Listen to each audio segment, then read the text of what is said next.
So for those of you who worked on Audis before, you know about these one-time torque to yield bolts that they use.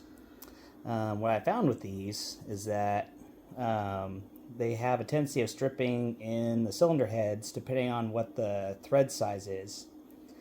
And so what I wanted to do is mitigate that. So what I did is I measured how many threads were engaged in the head, and basically it's 9.5 approximately that these bolts will engage. I wanted to improve that, so I came up with this design.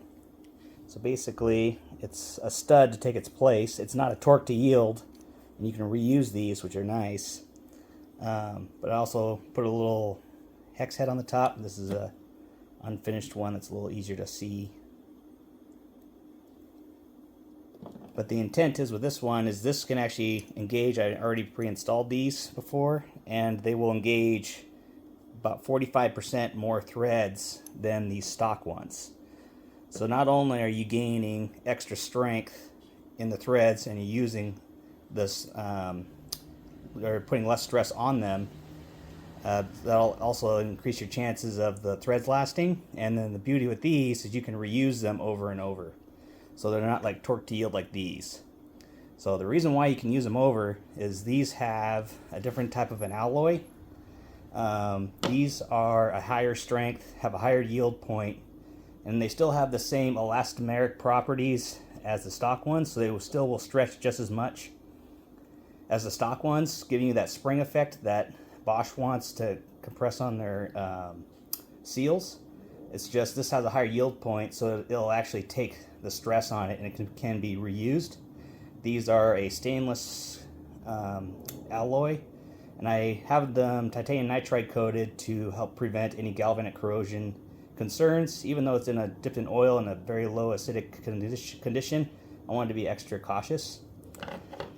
There's a washer that goes on with these. I put some flats on them, so you basically can hold them straight when you're putting it together. I'll show you when I install it.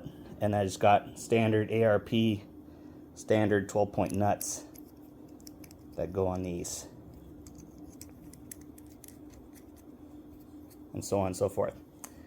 I will take a video of them being installed next. Okay, let's install this thing.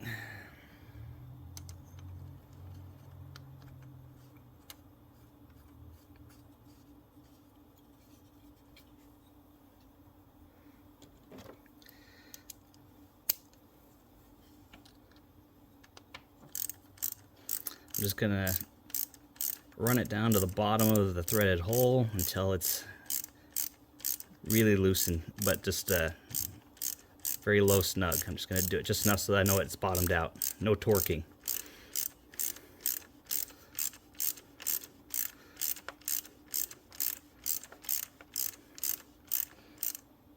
Okay, I can feel it at the bottom.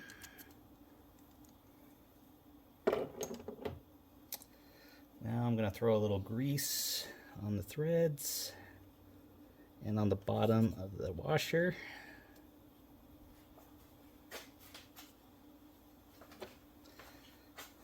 And also take a little bit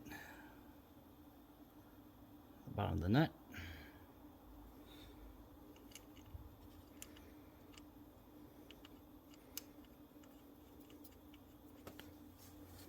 Okay. And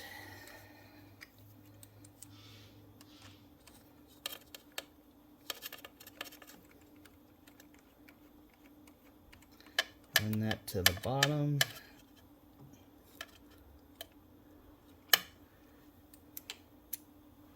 My torque wrench. This is the fun part.